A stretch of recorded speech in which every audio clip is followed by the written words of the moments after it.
Mahigit 100,000 pisong halaga ng hininalang marijuana ang nasabat sa Quezon City. May unang balita si James Agustin.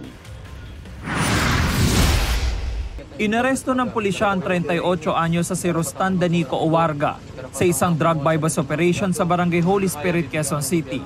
Nung binalidate ng mga operatives natin yung information, saka natin ikinasa yung bypass operation. Kasi considered siya na top 1 ng station level natin, sir, na nasa drug watch list natin, sir. Nakuha mula sa kanyang nasa 1,025 gramo na umano'y marijuana na nagkakahalaga ng 123,000 pesos.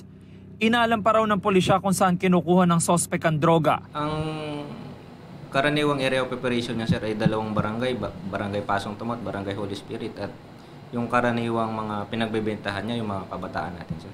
Hindi po lahat sa akin yun. Wala po sa akin doon. Wala po nakuha sa akin. Yun po yung totoo ron. Kayo po ba yung nagbebenta? Hindi po. Dati nang nakulong noong nakaraang taon si Owarga dahil din sa kasong may kinalaman sa droga.